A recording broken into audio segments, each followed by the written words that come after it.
Ladies and gentlemen, the President of the United States.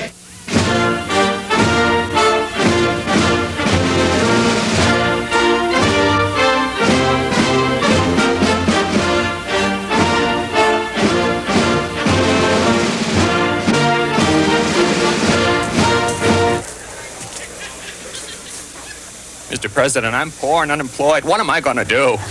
Shut up.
Is this another reporter? I suppose you want a statement. Oh, wait a minute. Here he is now. It's the Cleveland Courier, the 5th paper that's called this morning. That settles that. Well, I don't think that was necessary. But highly satisfactory. I'm waiting for the President of the United States.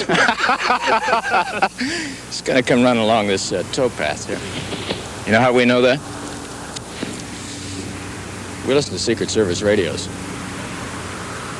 You know why the President is not going to come by here? They listen to our radios. How can we bring the change that is needed? And as I pondered that question, from the depths of my soul, I felt these words: let Reagan be Reagan.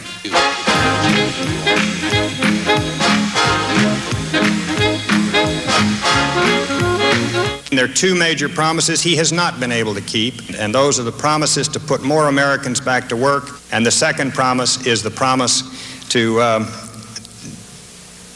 what is that second promise? Deficits, budget, balance the budget, that's right. The government's index of leading economic indicators has the government cheering tonight. The baby's gonna eat, the baby's gonna eat. Hi-ho, the Mario, the baby's gonna eat. Hey, we gotta celebrate. I'll have another drink of that fine Irish whiskey.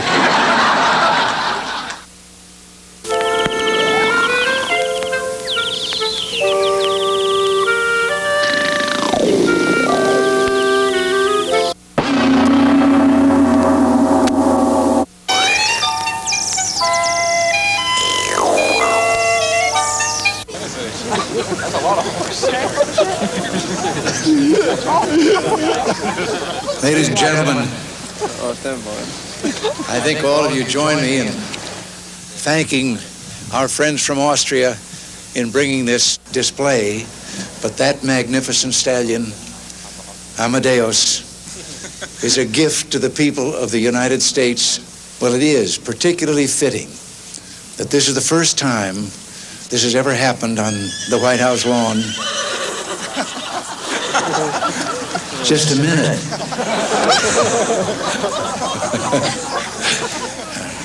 I know I'm talking too long. I'll make it short. You're looking blooming. Oh, I'm fine. You been getting any lately? Overtime, you mean? Yeah. We've learned a new thing about the press. This is one of the cameras here, I understand, from CBS. They never come to cover news or to report anything. They come in case I stumble and fall and make a fool of myself, and then they report it.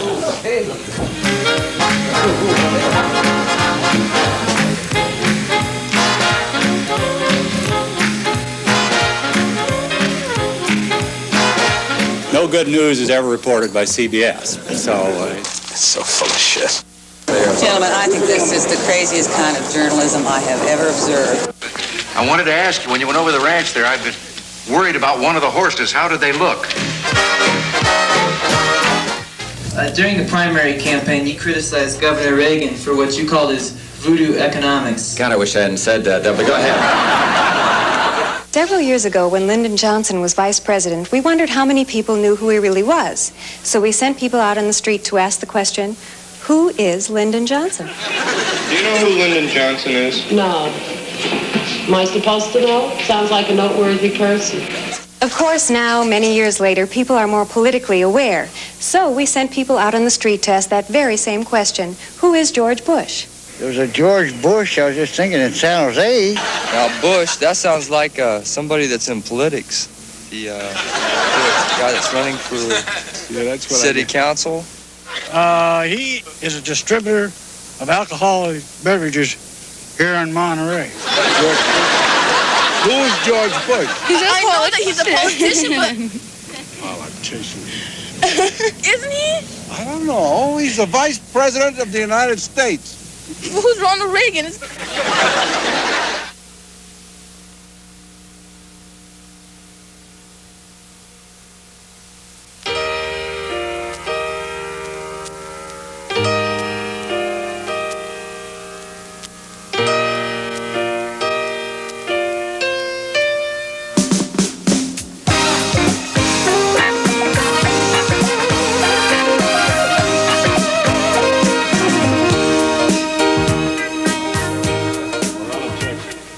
Mr. Speaker and members, I spent the early part of this week meeting with the economic advisors to the Republican candidates for president, as well as the Democratic candidates for president, and they have given me a three-step program that will cure inflation.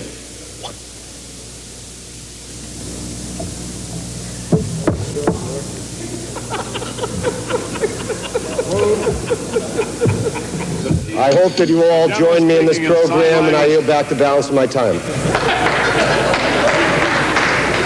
Personally, I think he's a pain in the ass. But would be happy to give an additional minute to one of the gentlemen on this side and then yield back the balance of the time. I recognize the gentleman from Louisiana. Take the time and shove it. Gentleman from Louisiana. Mr. Speaker, I do yield back the balance. Mr. Speaker, Chair didn't hear the gentleman from Louisiana. I ask unanimous consent for 2 additional minutes. Jack. I object.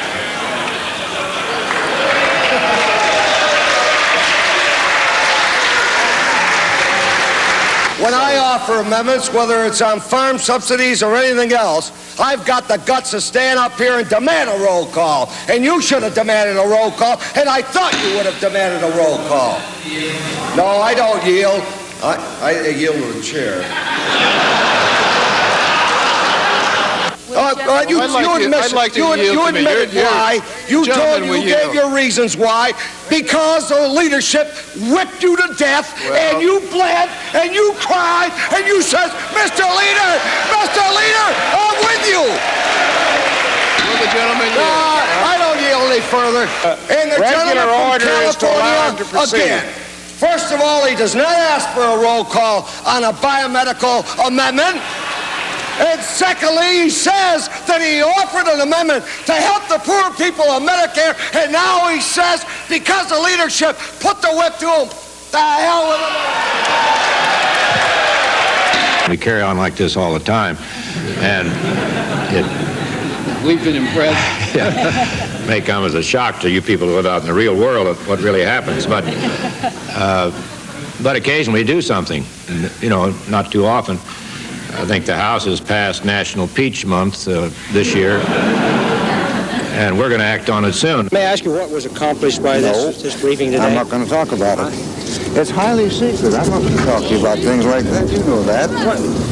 Why was there no report on what the U.S. could do? I'm not going to talk to you about it, God damn it.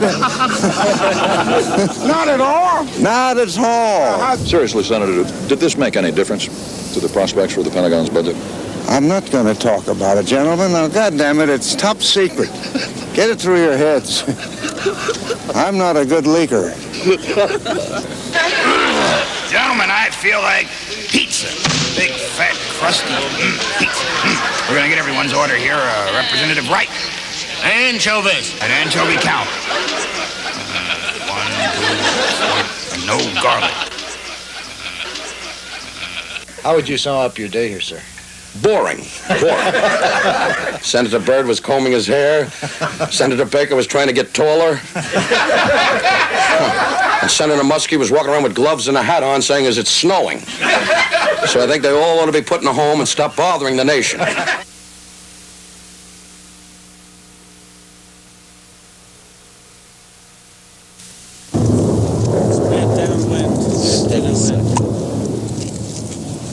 Close your eyes. George, man, it's getting late. Mate, I know it's getting late, but this looks like dog shit.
Funniest sound I ever heard. An ABC News Brief brought to you by Michelob Light Beer. Now from Washington, Sander Van Oker. Good evening. And if it can coax the... Here we go. This is the last take. The good take. 5, 4, 3, 2, 1. The administration sees Hussein's participation. Military experts believe the British will try a quick series of ways. Even the most elementary of high... The word you sang I can't figure out, but you got a sound, make me stomp and shout. Well, that's just fine. What am I supposed to do about it standing here? Well, if that's the woman, you tell her to shut up. We don't have the clothes yet. I haven't written the clothes yet, mothers. Gave his word to President Reagan that Israel would not... I'm not doing it again. Get your hands off me. Don't you grab me and don't you touch me. You understand that? You want to come to the Northwest Gate with me, Mr. Donaldson? Get your hand off me. This is prime time television here, folks. I can assure you I won't be watching daytime television. Bill Plant, CBS News, the White House. That's it. No more.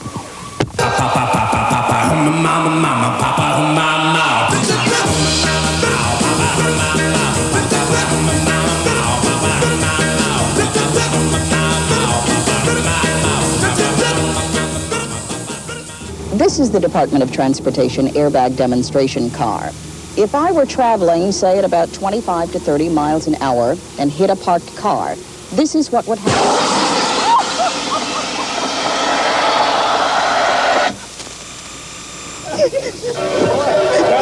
3.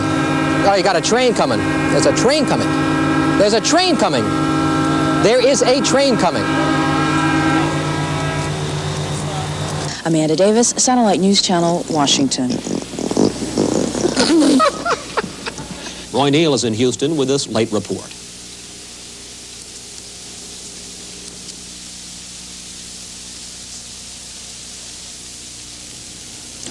Jack Lousma's first report came this morning, and as the astronauts woke up, they found that flight planners had changed days, putting the actions originally planned for tomorrow into today's schedule instead. Yesterday's schedule was a lot harder than expected.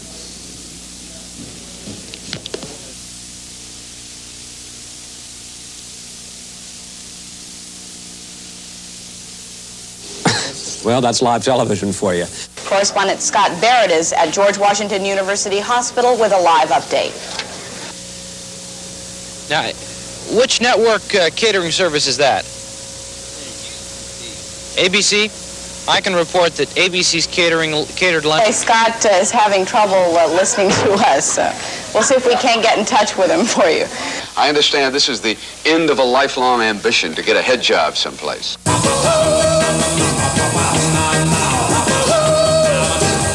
Take 4, coming in 3, 2, 1.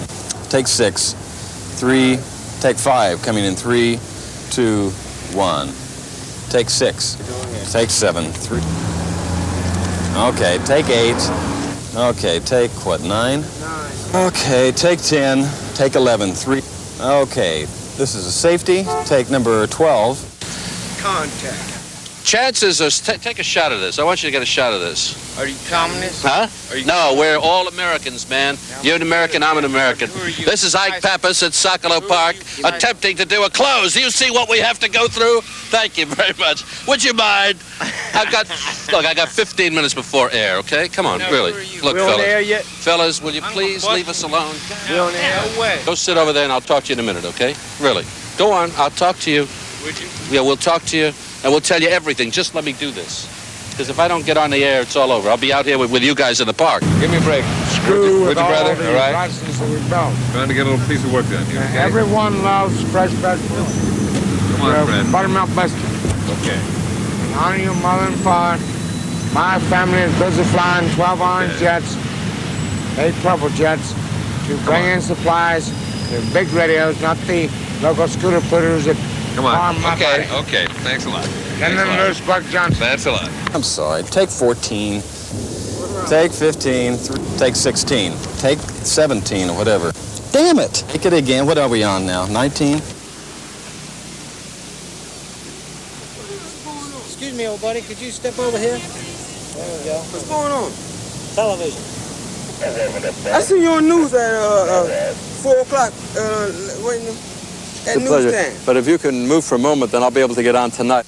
Damn it. Take it again. What are we on now? 19? Tomorrow, millions of Americans will vote, and the latest polls have Democrats winning in the House, but not by a landslide. who wants more pizzazz in the stand-up? Is that what the orders are here? Next week, President Reagan will be back from Tegucigalpa. And Paul Duke will return.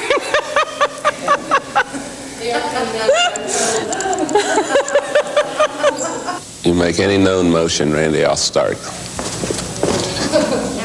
What is it now? 22. 22. Bettina Gregory, ABC News, Washington.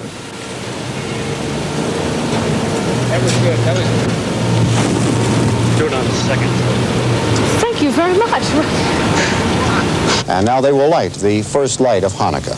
Rabbi Bliefeld, this is Richard Scher, and we'd like you to explain the significance of Hanukkah, if you would.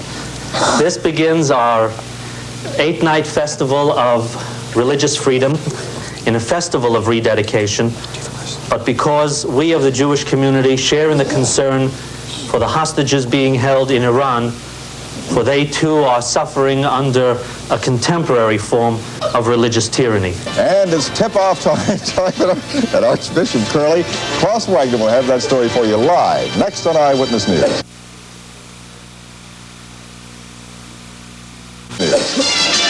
February is Black History Month, an opportunity for all of us to become more sensitive to contributions Black Americans have made to our country. Tonight, Mara Walensky is here to tell us about a part of history you might not have known Blacks were involved in. Mara. Well, numerous groups are sponsoring a wide variety of projects in celebration of Black History Month. Well, as Mara Walensky would say, we're number one.